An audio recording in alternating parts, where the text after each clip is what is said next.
This is Dream Power Radio, the place where your dreams turn into reality. Here is your host, Debbie Spector-Weissman.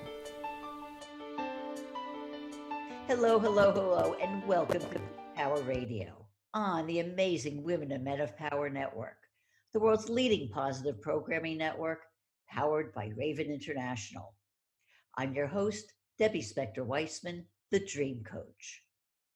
This is the show where we talk about dreams, both daytime and nighttime dreams, and how you can use them to make the internal shift to a life you love. Well, do you have a pet?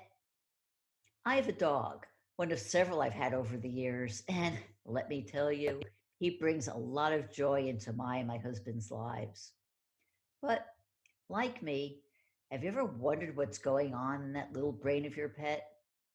Have you ever fantasized about being your own Dr. Dolittle and being able to talk with your furry friends? I know I have. Well, is it possible? Today, we're going to be speaking with Cindy Brody, an internationally renowned animal communicator who helps people understand their pets and their behaviors. Cindy is also a Reiki master and the originator of an energetic healing modality that can be applied to all living beings. Cindy is also the author of the book CinergE, Energy Healing and Communication for Horses. Welcome to Dream Power Radio, Cindy. Thank you, Debbie, so much for having me. It's such a pleasure. So when you talk about dreams, daytime or nighttime dreams, that really resonates with me because I've always been a very, very vivid dreamer. And from the time I was 9 years old, I said to myself, someday I'm going to make a difference in this world. That was my first dream as a 9-year-old. Someday I'm going to make the world a better place. When I was 11 years old, I worked in a shelter, an animal shelter, for a brief period of time. And I saw such horrific practices that I decided right then and there that I was going to have a new dream, which was I'm going to make the world a better place for animals and their people so that the world is a better place. And I am living my dream. I kept my promise to those shelter dogs and cats, and I am living my dream. As far-fetched as it might have seemed, because as a kid, I was told you can't talk to animals, you don't have energy in your hands, you're going to go to secretarial school, you'll marry your boss, you'll have 3 kids, and you'll live happily ever after. But that wasn't my dream. My dream, my passion was to love and to give. And every single person who's listening to this podcast or viewing the podcast, we are all animal communicators. We all have the gift to love and talk to our animals. And so many people just, don't believe that because they think that you have to have a very special gift. And, we're all gifted in different departments, whether it be mathematics, science. In my case, it was energy, healing, and communication. And anyone who wants to talk to animals, they have that gift. Can you remember the first time that you actually realized that you can communicate with animals? Well, very vividly. Because I was 8 years old. My mother passed away overnight, and it was shocking and incredible to lose her mother. So they sent me out there, my sister, myself, and my dog Fawn, who was one of my very first teachers of animal communication, the little Pekingese. He sent us out to Nebraska, which is in the middle of nowhere, USA, up in the Butte country of northwestern part of the state, and it's absolutely beautiful. Well, we had nothing to do there because there was no television except for the farm report. There was no telephone except for a crank telephone. And we were in the wilderness. So every day I'd go out into the barnyard and I'd sit in the dirt and just observe all of the animals. I watched every single animal. I would mimic them, follow them. I would sit until they were comfortable with me. I watched the cows eating. Well, one day I'm sitting there with my grandfather's farm dog and something told me to just beam my hands at him. I had no idea what I was doing. But I beamed my hands and the dog jumped up in the air. He took my hand in his mouth with a very soft mouth And I realized that I was beaming him with energy, and I could get him to play by just beaming him. That same summer, I realized, as I said, I observed all the animals. We always had a lot of feral cats on the farm, and I used to go out and I would catch them and put them in my hands, close my eyes, and breathe. And I would just tell them, everything's okay, love you. Everything's okay, love you. Everything is this. And before long, the little kittens would start to purr. And I'd open my hands and they'd stay with me. So I thought, I'm on to something. And then my Pekingese, Fawn, since I was a motherless daughter and had no babysitters or any adult supervision after school, I just lived with my Pekingese. And when I tell these stories, it's amazing to me how many people who think they can't talk to animals have followed the same path. Animal communication is, we read them intuitively, but we also read them physically. So if you look into your eyes, in the eyes of a dog, and you see that they're questioning something, you know the dog has a question. What am I going to eat? That's basic animal communication. If you're leaving and they look like, oh no, don't go without me, you know that they know that you're leaving and they're having a little separation anxiety. So everybody can read their animals. And the energy healing, I mean, that was really how I got into animal communication. For years, I just knew that I was really good with animals and that they came out of the woodwork to be with me. But it was through the energy work. If you love hugging, if you love putting your hands on your animals or your partners or your children, if you like to massage, you're doing energy healing. I'm a Reiki master for many, many years, and I teach Reiki. And what that does is it really helps you to develop the energy in your hands. It helps to open your intuition. And it helps you to be a better communicator with people and animals, because communication is communication. So there are, so many tools. And I have to say, if your dream is to connect deeper with your animals, then you're going to. And I really, with my whole heart, hope that this segment people will learn to just trust their intuition. We are all dreamers, and we can all build it if we can. So one of the movies I saw that was life-changing was Fields of Dreams with Kevin Costner. If you dream it, they will come. If you dream it, they will come. If you build it, they will come. So in the early 80s, I was like, I'm going to do it. And by 1983, I was working with people doing energy work, and I just continued. So I've been at this for a very long time. I have a dog, and, I can see, read some of his expressions, and I can tell like when he wants to go outside, and I can tell when he's hungry, but how can I tell him what I would like him to do? For instance, when he gets nervous when we're going out, how can I reassure him that it's okay, we're coming back? Okay. So just like with people, we can tell them, don't worry, I'm coming back, but they're going to go, wait a minute, I'm still worried because I love you and I don't want you to leave. And you don't want to leave me, is what they most often say. So another part of my work, which helps to keep dogs in their forever homes, helps to manage stress and anxiety, is just like having a little kid. The more structure you have, the more balanced your animal's going to be, whether it's a dog, horse, or cat, hedgehog, whatever you're loving on. So I've developed a really fun game called the Happy Dog Therapy. And what I do is I get the dog, sit, stay, look at me, good boy, good boy. I get them following me all over, sit, stay, look at me, sit, stay, look at me, sit. And what it does is it puts me in control, right? So they've got the really good structure. They've got me telling them, we're a team, we're a team. So doing the behavioral work really helps with the separation anxiety, because when you say sit, stay, and you're getting ready to leave, you don't feed into that separation anxiety by saying, mommy's coming back, it's going to be okay. if you say it's going to be okay, they usually know something's up and it may not be okay.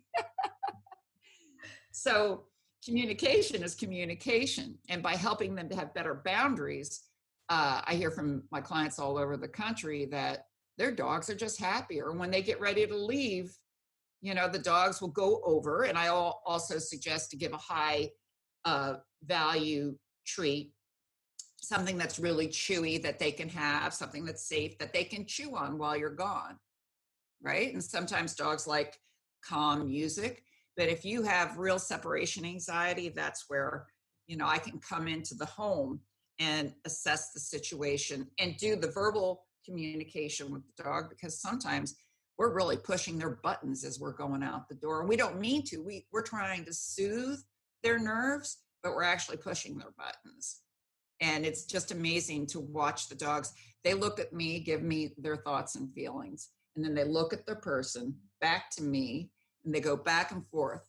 So it's really interesting. I did a session years ago with a golden retriever who was a remarkable communicator. And her human parents weren't getting along very well. And she came over and she just spilled the beans with me. If she was talking about mom, she'd come over and talk to me, and then she'd run over to mom and sit there while I said what she was saying. And then she'd come over and talk about dad, and then she'd run over to dad right on cue. It was pretty remarkable. They said after the session, well, we had no idea we were doing marriage counseling today. But that's how the sessions go, because you've got to remember that the animals that are living in our home, or the animals that we ride or we keep in fields, when they see us, they're watching us. That they're like examining us. Mom, are you happy? Are you sad? Mom, you seem nervous. Are you okay? Should I sit on your lap? If I'm not feeling well, my cat is a Klingon. She just curls right up to my chest and will just bury her head in my neck and purr. So the animals, I would say, are definitely helping me to live my dream as a communicator. And they're helping me to make the world a better place through a lot of the things that they're telling me about their families. And people tell me that the sessions are life-changing, because how did their dog know that 20 years ago something happened that has been cause and effect for the last 20 years? I go, well, how could my animal know something that happened 20 years ago? And I truly believe that they're not just animals. I do believe that they are angels, that the soul continues to recycle and come back in different forms, and that love never ends, as does the soul. So we're just constant, that love force is always coming back to us, recycling, coming back to us. So these animals, if they know something that happened 20 years ago, maybe this was a dog of yours from 20 years ago, or a cat. I always say that I have the very, very best job because I'm living my dream. Absolutely. But, it's very interesting when you talk about how, the animals can understand what you're going through. It's like, for example, like if I'm not feeling well and I go lie down in the middle of the day, my dog, who's been, across the room doing whatever he's doing, will come up and cuddle with me, when ordinarily he might not do that, because he knows that there's something going on, and, that I need a little extra TLC. So it's true that they can hook into what's going on with our lives. I'm wondering, are communications that you do, is it different with different animals? Is it different for a dog than it is with a cat? Well, just like with people, some animals, if I'm doing it long distance, I talk with people all over the world long distance. And what I'll do is I will have them email me a photo of their animal, and I'll put it up on my computer screen. And if the person is really open to the communication, that means he is open in life. If the person is really closed down, I'm doing this because all my friends did it and I don't really believe in it, the dogs will sit next to them and go, maybe I shouldn't talk to her. Maybe I shouldn't. So they may be a little bit more difficult. One of my favorite stories about a dog by the name of Charles, whose mom was a total skeptic. I was doing a fundraiser for a local rescue, And I had like 20 people lined up down the sidewalk. And I was doing these like 15-minute readings, 15. By the time the woman got to me, she sat down and she was in a sniff. She was like, I just don't believe in this. I can't believe I waited in line. Charlie has a good life. There's nothing he has to complain about. And I don't believe in this.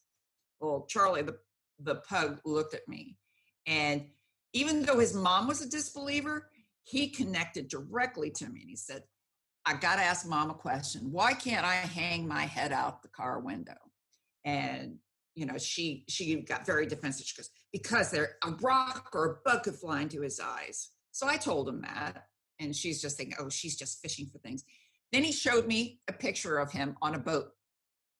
And they're flying down the Hudson River. And I can see the mountains. And he says, then why am I allowed to hang my head out on the boat?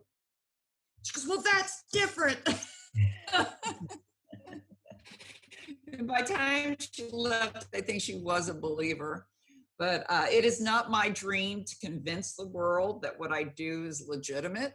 My dream is to continue to teach and share with everybody so that everybody can recognize their own talents and the love and empathy and compassion in their hearts, which is the best recipe for any type of conversation.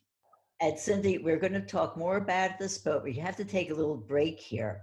We are speaking with Animal Communicator Cindy Brody on Dream Power Radio, and we'll be right back. When is a car not a car? When it shows up in your dreams. Cars are one of the most common dream symbols. If you don't know why you're dreaming about cars or any image, it can leave you confused or scared. But that dream could be a solution to a pressing problem, or an insight into a solution that's been bugging you for years. Go to my website and sign up for a complimentary discovery session, and I'll help you understand why a dream is a terrible thing to waste. Go to thedreamcoach.net for more information. Welcome back to Dream Power Radio with your host, Debbie Spector-Weissman. Yes, and welcome back to Dream Power Radio. I'm your host, Debbie Spector-Weissman, and we're speaking with Animal Communicator Cindy Brody. Cindy, I'm wondering, can we use these communication techniques to heal a past trauma of a pet? And I'm asking mostly because there's so many rescue animals out there, including my dog, who was a rescue animal. And I know that before we adopted him, he must have suffered some kind of trauma. So what can we do to help pets like this? So this is so great because I'm sitting here thinking the next part I really want to talk about rescue dogs. So thank you for the great segue in. So I share a short little story. This weekend, I decided randomly to stop by Mountain Haven Animal Rescue in Stone Ridge. And I walk through the door and the director comes running at me. I can't believe you just got here. We just got all these rescues. They had rescued 5 breeder dogs from a puppy mill, 5 little female dogs. And they were all terrified. They were all in a big crate, piled in the back of it on top of each other. And they wouldn't look at anybody. They were completely traumatized and they had no idea where they were going or what was going to happen to them. And I walked in and there were rescuers sitting on the floor with them, but the dogs wouldn't look at anybody. So I come in the room and I sit down on the floor, and this little Welsh Terrier comes over to me. And I'm wondering if she is a reincarnated because she just knew who I was. She came over and sat next to me. I said, well, we've got one bold one. And within a minute, I was petting her. But I was sitting there on the floor, and what I do, and I go right back to being a child, I put the palms of my hand towards the dogs, and I just start sending peace and love, peace and love. I love you so much. We're good. This is the first day of the rest of your life. So I'm beaming them, and there's a couple volunteers, and they start beaming them. And then I had the director go into the crate and start giving me the dogs. And I took the dogs, each one in my lap, and held them. I did CinergE, which is the energetic technique that I've developed, which is just amazing. I worked on each one, told them, welcome to the rest of your life. You guys are so beautiful. You are going to have a great life, concentrating on telling them the positive. So one by one, I worked on all 5 dogs. And at the very last dog, They all got up. They started walking around the rescue, wagging their tails. And they were all so happy, and they were all looking at us. I got kisses. This happened like in a half hour, 45 minutes. Okay, so if I can get to the dog as soon as they're rescued, we can avoid a lot of the miscommunication about who they are, where they came from. We know that these dogs suffered a lot of abuse. I don't talk about the abuse. I talk about how beautiful their future is, because that's truly behind them. I'm talking about right now, you are safe and you are loved, and I promise you, we will find you the best homes ever. So when I'm working with a dog or a cat that has been in a home for years, but still has all these rescue traumas that they still haven't been able to leave behind them, I come in and very much do the same things I did with these 5 little scaredy cat dogs. But what I do is I come in, and if the dog is really afraid, I befriend them. I bring in all my techniques, right? So I bring in the happy dog therapy. Who's a good boy? What, I'm a good boy? Instead of sitting there with parted ears saying, I'm so scared, stranger danger, stranger danger. So I get them, sit still. I can do that. They come over. I do the body work. I believe that the animals hold all that stress and trauma in. And with the energy work, I help to release it. And when I release it, the dogs get up, they give a big shake it off, they do a downward dog stretch, they lean all the way back. And sometimes people say that just the body work alone is life-changing for the dogs. So then I do the body work while talking. If the dog's open while I'm talking, we start talking. And then the dogs will often tell me what happens in the house that makes it very difficult or keeps re-stimulating the trauma, even though it's nothing like it was. And anyone out there who has ever experienced post-traumatic stress disorder, we know what it feels like. So what I love about working with the animals is that the people will do anything to help their animals, and therefore they learn how to help themselves. So everyone that I work with, whether it's on the telephone or in person, gets a tutorial on the energy work, because again, it's real. I've simplified my technique. It's so easy that anybody can help another utilizing the energy work. And I call it energetic massage, because all the touches are very, very light. So when I can come into a home and say the dog's 10 years old, has been in the home for 8 years, but still has some quirks, the dogs soften, the people soften, they get to know each other. The people start doing the energy work, helping their dogs, because, I believe that shelter dogs, they come to us with the trauma in their muscles, and you'll see a rescue dog will have its tail between its legs, its hips will be rotated under, its head will be low to the ground, the shoulders will be up. Now, if you walk around like that for 6 months to a couple years, that becomes who you are. With the energy work, by releasing those muscles, it's like you're erasing the muscle memory. And all of a sudden, it's like, well, I don't feel so bad. I'm a little bit bolder. I'm a little bit happier. So you'd say like a dog who's wagging his tail and around and, is a happy dog? Yeah. But if they have fears and phobias, just like people, then there's areas in his life that he hasn't expressed. Also, I work a lot with sick dogs, and I help them transition. I help the owners to learn when it's time to let go, which is one of the hardest things in the world, because they are family members. They're not just a dog or a cat or a guinea pig. I was going to ask you about that, because I know that's part of the work that you deal with is helping, I should say pet owners, but it's not owners. I mean, they're no, it's not owners, it's guardians, moms and dads. It's, I can't even say the word pets anymore. Right. But it's helping the people in the pets' lives, helping them with that grief. Absolutely. Go to heroic efforts. I'm willing. And some say, please, no more heroic efforts. Please, no. I'm tired.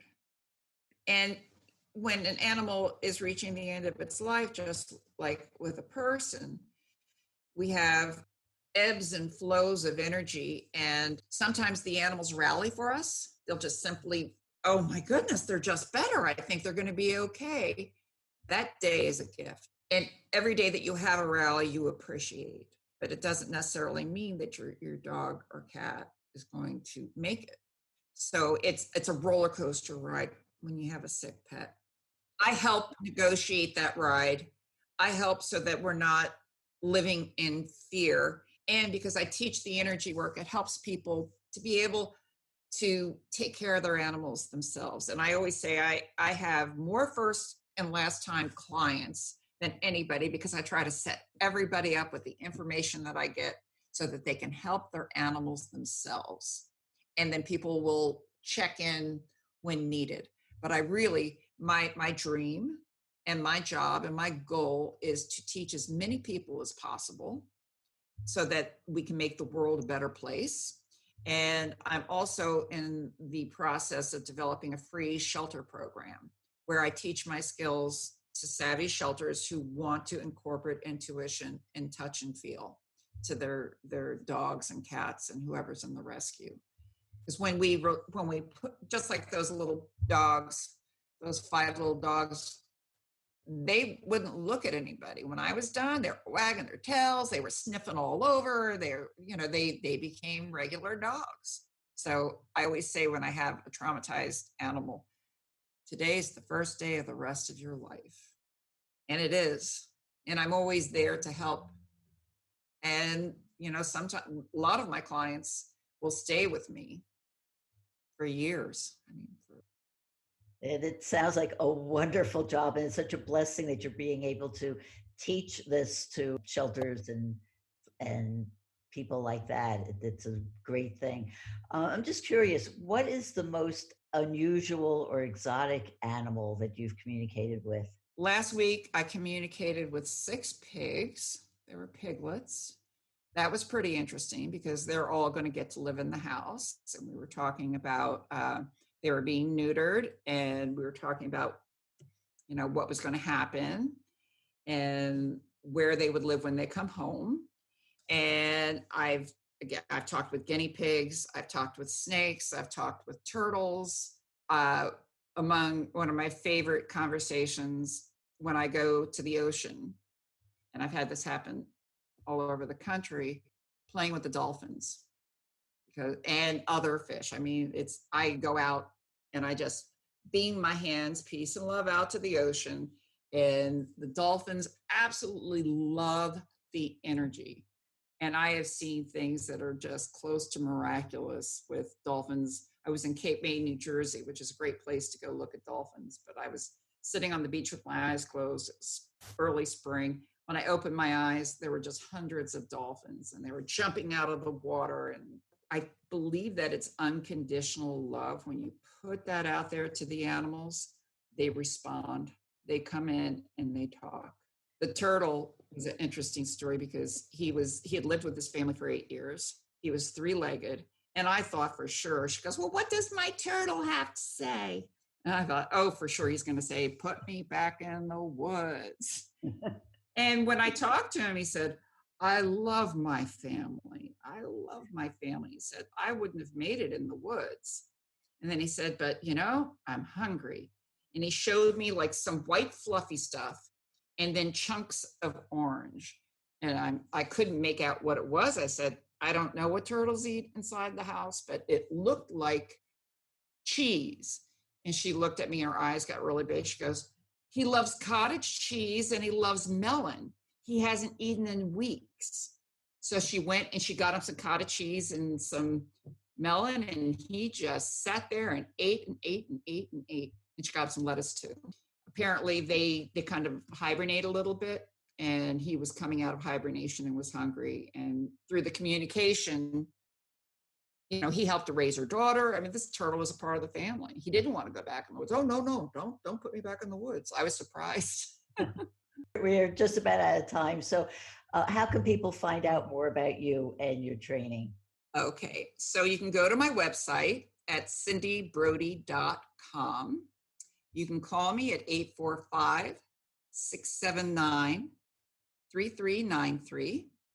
And you can email me at cindy@cindybrody.com.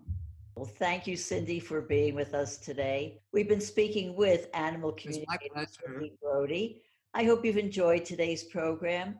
Until next time, this is Debbie Spector Weissman saying, sweet dreams, everybody. You've been listening to Dream Power Radio with your host, Debbie Spector Weissman. For more information on Debbie or to sign up for her newsletter, go to dreampowerradio.com. This has been Dream Power Radio on the amazing Women and Men of Power Network, the world's leading positive programming network, powered by Raven International.